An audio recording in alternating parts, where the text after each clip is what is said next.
What's up, Kings? Hope you guys are doing well. In today's video, I want to talk about how to become limitless in real life. For those of you who haven't seen the movie starring Bradley Cooper, Limitless is about an out-of-work writer who is completely down on his luck. He lives sort of a bum life. He's completely preoccupied with writing this new book, and he tells his friends that the key to becoming successful as a writer is simply to stay in the room.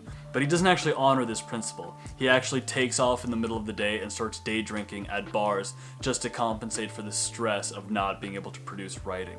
And in the midst of all this, he runs into his ex-brother-in-law who offers him a nootropic drug, a pill that evidently would unlock the dormant parts of his brain. And the character says to himself, you know, what's the worst that could happen? And so he takes this pill and amazing things happen in his life. Not only does he finish the book, but he goes on to get involved in the finance game and eventually enters the political sphere. And so I thought to myself as I watched the movie, so many habits and tactics that I'm witnessing this character take on actually are relevant to a person in terms of increasing their productivity and output without actually having to take any pills. He actually embodies, in the process of taking that pill, so many other great habits. And so that's what I want to talk about in this video, how you can actually embody the traits of Bradley Cooper in Limitless once he's taken NZT48. The first habit is that of morning exercise. Morning exercise is actually profoundly powerful because it increases your production of BDNF. BDNF stands for brain-derived neurotrophic factor. A Harvard psychiatrist named John Rady called BDNF Miracle Grow for the Brain. He says it's a powerful protein that stimulates your production of new brain cells and strengthens existing ones.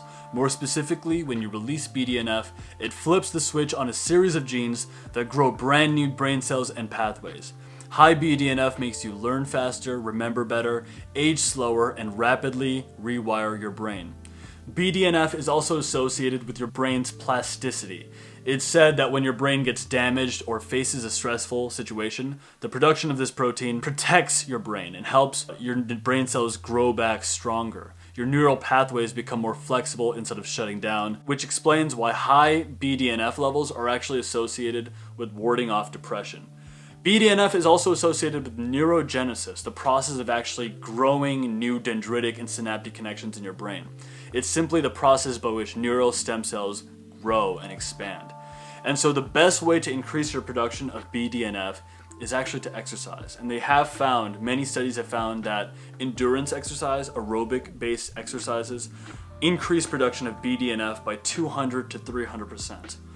I've made it a point to exercise first thing in the morning every day, and there's often moments where I think to myself, it's 7 a.m. on a Monday morning, I could actually drive straight to work, or I could go work out first.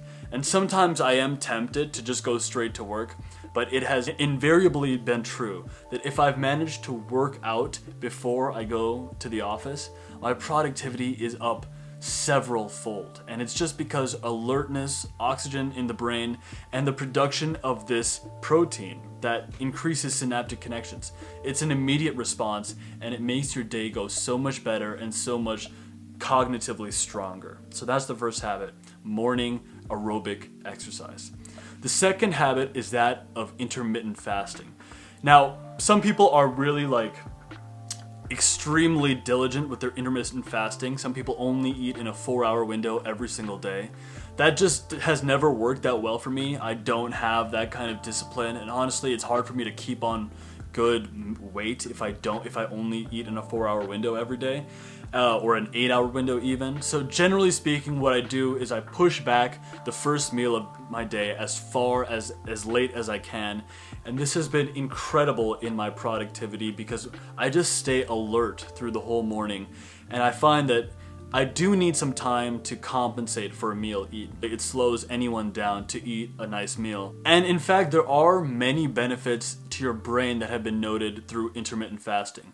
According to the Society for Neuroscience, intermittent fasting increases synaptic plasticity, promotes neuron growth, and decreases risk of neurodegenerative diseases, also improving cognitive function. During fasting, a metabolic shift lowers the body's production of leptin, which accounts for the production of fat. So as a result, the brain receives a chemical signal for the neurons to produce more energy. This is why people who often do intermittent fasting notice a tremendous increase in energy, and this is also, of course, associated with the production of brain-derived neurotrophic factor, which just makes you sharper and more productive throughout the day. The third habit is that of spending time each day reading and writing. And not just reading and writing in a passive way, actually asking yourself powerful questions. Asking yourself powerful questions while studying, while reading, and deciphering content actually activates an aspect of your brain psyche known as the superconscious mind. The best speaker that I came across in regards to the superconscious mind is Brian Tracy, and I just want to read from one of his ideas about asking yourself powerful questions through this process known as mindstorming. Here's what Brian Tracy says. The most powerful technique for improving your intelligence and increasing your creativity is what I call mindstorming. You begin the mindstorming process by first getting a clean sheet of paper. At the top of this paper, you write down your goal or problem in the form of a question. The simpler and more specific the question, the better will be the quality of your answers. For instance, you can ask yourself, how can I double my income in the next 24 months? Or you could take it even more specific and give yourself a number to respond to. For instance, how can I earn $100,000 a year by December 1, 2021? After writing down the question, you simply concoct a list of 20 potential answers to that question. Brian Tracy says that what you might find is that the first 5 answers that you write down in response to this question might be really easy, the next 10 could be really difficult, and the last 5 in generating that list of 20 answers to this potential question of how to increase that particular amount of money, the last 5 could be incredibly difficult. But he said often it's the 20th answer that gets you the results that you're looking for. Here's exactly what he says.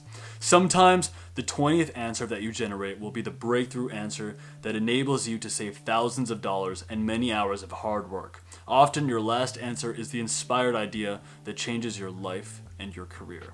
The next habit that Eddie Morra really embodies well in the movie in kind of like a very visual sense is increasing the elegance and order in your life. The first thing that Eddie Morra does after taking the pill NZT48, after having sex with his apartment owner's wife, is deep clean his apartment. Now, if he is so cognitively strong, why does he need to clean his apartment? He says, my first instinct was to torch the place, but instead, greater minds prevailed. And so they went through this amazing montage where he cleans his apartment, gets a great haircut, and buys new clothes that look really great on him.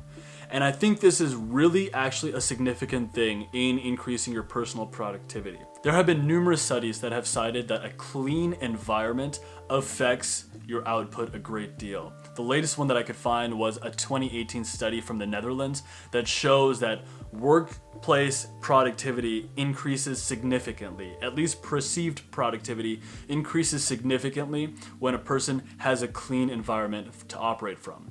And similarly, there have been many studies that show that when you dress well, you tend to perform better, which is why many students are recommended to actually dress up on exam days. It just helps you carry yourself with a greater sense of elegance and operate from a greater sense of clarity while you're working. And so it's a small detail, but it actually pays enormous dividends in your personal output when you have a clean environment that you work from and when you dress somewhat nicely. This isn't to say that you need to go overboard with this, but I do like to clean up my room and I do like to just make my environment as nice as possible and as beautiful and elegant as possible.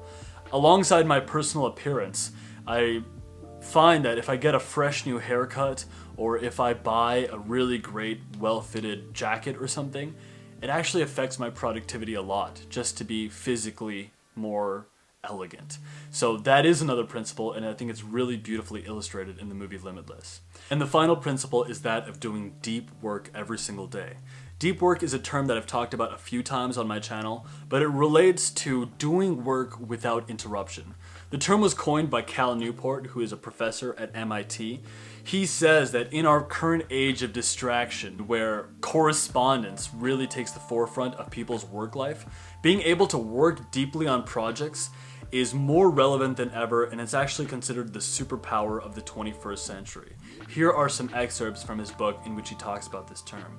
Cal Newport says, "Professional activities performed in a state of distraction-free concentration that push your cognitive capabilities to their limit are known as deep work. These efforts create new value, improve your skill, and are hard to replicate. Deep work is necessary to wring every last drop of value out of your current intellectual capability. If you study the lives of other influential figures from both distant and recent history, you'll find that a commitment to deep work is a common theme. The author cites the story of a guy named Ben who was tasked by his boss to write a business proposal, and he came up with this amazing elaborate plan to study other people's business proposals and then write a really good one of his own, but he just wasn't able to do it, and it cost him a promotion. It cost him a lot of progress early on in his career. So later on down the line, he made it a really strong point to become a deep worker, and he actually forced himself to learn how to code. And his superpower that made him the top of his class at a really prestigious boot camp, a coding boot camp, was that he would commit to studying deeply 5 hours a day without looking at any other, media. He wouldn't look at his phone, he wouldn't look at anything. And what happened with this guy is that he graduated top of his class from this professional boot camp. Deep work is not just some affectation of authors of the past. It in fact serves as an incredible superpower in the modern world during which so many people are distracted. So these are the 5 principles that I think could really enhance your personal productivity and could bring a lot of benefit and profit to one's life without having to take any really elaborate nootropics.